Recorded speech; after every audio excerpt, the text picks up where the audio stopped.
जय हिंद दोस्तों। मैं एयर वेटरन कॉर्पोरल मोहनरंगन चेन्नई से। दोस्तों, आज 5 तारीख हो गया।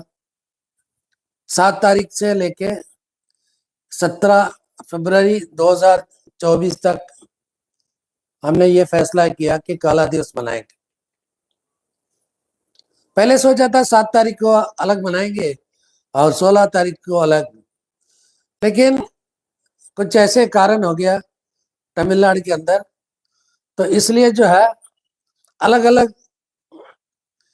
दिन में अलग अलग लोग करेंगे। ये 7 तारीख को मतलब 7 तारीख को शुरू होगा और 17 तारीख तक चलेगा। 7 तारीख को आप सबको मालूम है झंडा दिवस यानी कि ब्लैक डे। तो ब्लैक डे के दिन हम काला दिवस स्टार्ट करेंगे। फ्लैग डे के दिन हम काला दिवस स्टार्ट करेंगे। हमारा काला दिवस शुरू करने का मकसद क्यों? क्योंकि हर एक चीज का एक मकसद होना चाहिए। दोस्तों, आप सबको मालूम है 2022 नवंबर 14 तारीख को सबका सैनिक संघर्ष कमेटी की ओर से नायक हरपाल सिंह ने एक कॉल दिया था और उसके मुताबिक 2023 फरवरी 20 तारीख से जंतर मंतर में आंदोलन शुरू हुआ था। चलते चलते बीच में कुछ ऐसे घटना हुआ, फिर उसके बाद इलेक्शन के चक्कर में 2024 मार्च के बाद इसको खत्म करना पड़ा। दोस्तों, लोगों ने यही पूछा कि ये 14 महीने में आप लोगों ने क्या हासिल किया। सबसे पहला सवाल यही था, लोगों के मुंह से यही निकला। दोस्तों, 2024 से पहले 2022 से पहले इतने संगठन एक दूसरे को नहीं जानते थे, लोगों को नहीं जानते थे और उनको अपने हक के बारे में मालूम नहीं था। जो अधिकारी लोग कहते थे उसी को सच मान के चलते थे। यहां तक कि 2015 की बात है, हम लोग जो है मेजर जनरल सतबीर सिंह के ग्रुप में थे। हम सबका सैनिक संघर्ष committee, voice of ex serviceman, ये लोग जेसीओ जवान का अलग था। उन दिनों में हमें इतना जानकारी नहीं था, एक दूसरे के साथ पहचान नहीं था, एक दूसरे को नहीं जानते थे।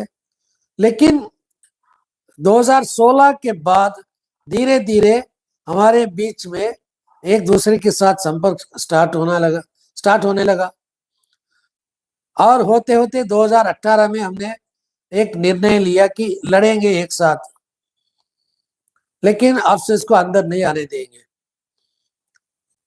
बाद में कोरोना हो गया था। कोरोना 2019 से 20-21 तक जो है लोग डरते थे।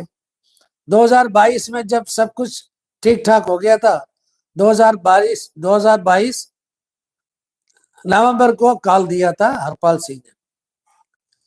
फिर उसके बाद 2023 में सारे संगठन को हमने आवाज दिया और जहां तक सवाल है 2023 20 फरवरी का ज्यादातर जो है मतलब तकरीबन 80% के जो लोग थे वो पंजाब से थे, बाकी 20% हर एक जगह से। ये नहीं कि मतलब हरियाणा या राजस्थान या ऐसे नहीं, हर एक जगह से बाकी 20% लोग थे।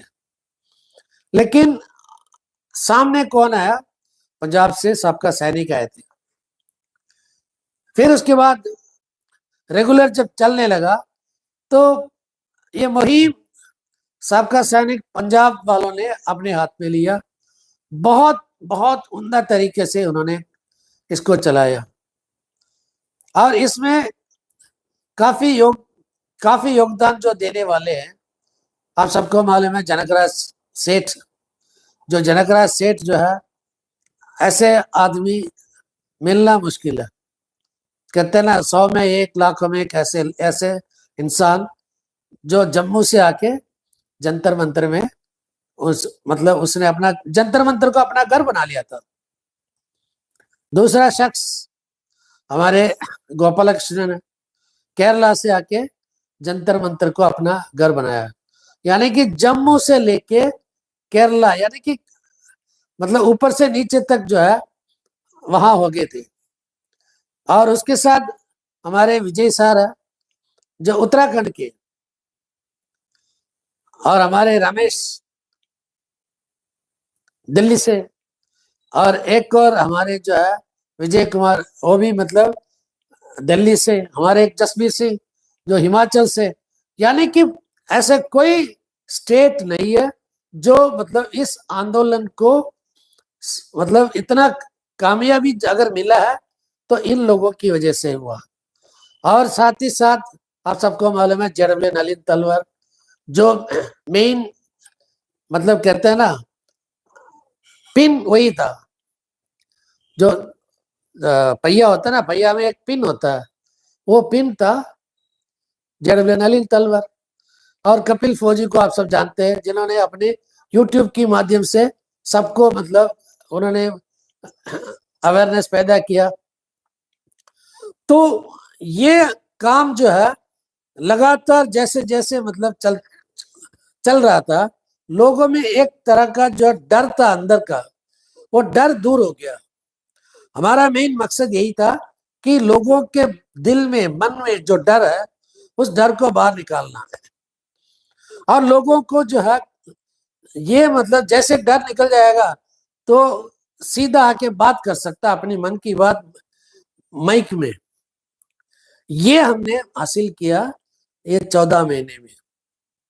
बोलने वाले बहुत कुछ बोलते हैं कि इसने पैसा चोरी किया, उसने पैसा चोरी किया, क्योंकि इसका तो कोई ये नहीं है ना, क्या बोलता हड्डी तो है ही नहीं है ना, कैसे भी ये ट्विस्ट हो जाएगा। तो उस सब्जेक्ट में हम नहीं जाएंगे। और बीच में असली नकली का भी हो गया था, अब एक तो असली ग्रुप हो गया। लेकिन अब ये काला दिवस का क्या फायदा होगा, अब हम हमें तो यही पता करना ये काला दिवस 7 तारीख से क्यों कर रहे हैं। 7 तारीख को आप सबको मालूम है फ्लैग डे, और फ्लैग डे के बहाने जो हर एक स्टेट में जो है लोगों को लूटते हैं, क्योंकि ये फ्लैग डे का जो पैसा गवर्नमेंट अपने आप खर्च कर सकता है, लेकिन जनता से लूटते हैं। जनता नाखुश, जो भी मतलब अगर आपको प्यार से एक कप पानी पिलाएगा ना वो बहुत बड़ा चीज होता है, लेकिन अंदर ही अंदर गाली गाली गाली। आपको अगर वो खीर भी खिलाएगा ना वो जहर हो जाता है। कोई सिविलियन ऐसा नहीं कि अपनी खुशी से नहीं देता, क्योंकि ये जबरदस्ती उनसे छीनते हैं। और वो गाली किसको देते हैं, फौजी को। तो ये वो दिन है, ये 7 तारीख हमारे नाम पे गवर्नमेंट लूटते हैं। तो लोगों को हम ये समझाएंगे भैया ये पैसा हमारे लिए नहीं है, क्योंकि लोग ये समझते हैं कि 1 रैंक 1 पेंशन में हमारे माननीय प्राइम मिनिस्टर साहब ने लाखों रुपए जो है मतलब लाखों करोड़ रुपया जो है फौजियों को दिया है, फिर भी फौजी का पेट कभी नहीं भरता। तो उनको ये हमें बताएंगे 7 तारीख, क्योंकि किसी का 7 तारीख का प्रोग्राम हो सकता है, किसी का शादी या कुछ भी हो सकता है। 8 को बनाओ, 10 9 को बनाओ, 10 को बनाओ। ये क्यों हम 16 तारीख तक क्यों रखे हैं। आप सबको मालूम है जो बांग्लादेश जंग हमने जीता है, एक ही जंग हुआ, वो जंग है बांग्लादेश। तो जंग जीता हमने बांग्लादेश, और उसी के बदले में गवर्नमेंट ने तोहफा दिया है, हमारे पूरा हक छीन लिया था उसी के बदले में। तो ये हम लोगों को बताएंगे कि हमने क्या इस देश के लिए दिया है और हमारे हक किसने छीना है, और अभी तक हमारे पूरे हक कौन नहीं दे रहा। ये लोगों को हम उसी दिन बताएंगे, ये 10 दिन के अंदर। और ऊपर से आप सबको मतलब सुनकर हैरान होगा, अगर कोई बंदा 1 साल की नौकरी में अगर वो घर आ जाता है विकलांग होके, मतलब कोई टेम्पररी भी आप समझ लो, परमानेंट नहीं। ऐसे मेरे पास एक केस आया, 1 साल का नौकरी है, उसको जांडिस करके, जांडिस हो गया, लगातार कैट सी, फिर उसको घर भेज दिया ट्रेनिंग सेंटर से। अब वो पेंशन आज ले रहा है 13,800 ले रहा है, 1 महीना नौकरी, 1 साल नौकरी करने के बाद। लेकिन ये 71 वार के बाद रिजर्विस्ट के नाम पे 9 साल नौकरी करके, यानी कि 3 जंग जिसने लड़ा है, 1962, 65, 71, 3 जंग जिसने लड़ा है, उनको जो है रिजर्विस्ट नाम पे जिनको घर भेजा है, उनको जो है 9,000 रुपए मात्र मिल रहा है। ये बहुत बड़ा नाइंसाफी है। ये हम उस इसके मतलब उनको सपोर्ट देना हमारा काम है। ये भी मतलब 16 तारीख तक करने का ये भी एक वजह है।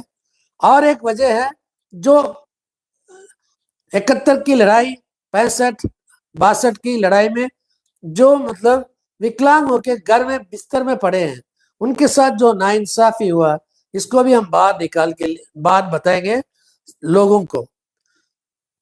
दोस्तों ये मौका है, क्योंकि उस दिन लोग देखेगा, मैं आपको बता रहा हूं, उस दिन लोग देखेगा कि भाई ऐसे दिन ऐसे अवसर पे क्यों कर रहे हैं।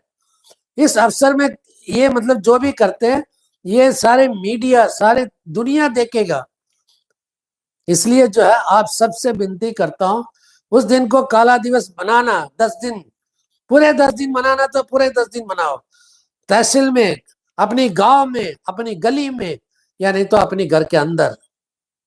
लेकिन कहीं भी हो, एक दिन, एक वो 10 दिन कहीं भी जाओ, काला कपड़ा पहनो, और अगर हो सके तो चिट्ठी में अपनी, पंजाब में है तो पंजाबी, बंगाल में है तो बंगाली, एक लेटर बना दो, बहुत बड़ा लेटर, पब्लिक को दे दो, भैया हमारे साथ किस तरह का नाइंसाफी हुआ। लोगों के बीच में ये मैसेज जाना चाहिए। दोस्तों मैं अभी भी कह रहा हूं, अभी तक केरला से आ गया, केरला ने तो गवर्नमेंट को दे ही दिया, हम काला दिवस मना रहे हैं। लेकिन अभी तक पंजाब वो वीर पुत्र, पंजाब वो गढ़ है जहां से मतलब हर चीज स्टार्ट होता है, लेकिन अब की बार पंजाब से कोई आवाज नहीं निकल रहा। सबसे पहला आवाज होना चाहिए पंजाब से, लेकिन अब की बार नवंबर 7 तारीख को भी पहला आवाज निकला था दक्षिण से, और ये 7 तारीख का आवाज भी दक्षिण से निकल रहा है। अब यहां से शुरू होते होते ये जम्मू तक जाना चाहिए। राजस्थान का पता नहीं कोई करेगा या नहीं करेगा, लेकिन हर स्टेट में, उत्तराखंड ऐसे देवभूमि है जहां पे वीर नारियां बहुत है और वीर बहुत है। हिमाचल, हर स्टेट, हर डिस्ट्रिक्ट, हर गांव से आप लोग वही बनाओ, ECHS या CSD कैंटीन, जहां भी जाओगे वहां पे 1-2 मिनट, 4 मिनट का वीडियो बनाओ और व्हाट्सएप में डाल दो, या नहीं तो हमें भेज दो, नहीं तो अपनी यूट्यूब चैनल बनाओ। तो कोई बड़ी बात नहीं है यूट्यूब में अपलोड करने का, लेकिन कुछ ना कुछ करो। 7 तारीख से लेके 17 तारीख तक, ये 10 दिन आप अगर नहीं करोगे तो आप समझ लो कि आपको कुछ भी नहीं मिलेगा आगे से। आप ये सोचते हो कि हमें ये मिलेगा, वो मिलेगा, ये वो मिलेगा, बल्ले बल्ले खबर नहीं है ये। अगर करोगे तो कुछ मिलेगा, अगर नहीं करोगे भगवान भी आपको नहीं बचा सकता। जय हिंद, वंदे मातरम, भारत माता की जय।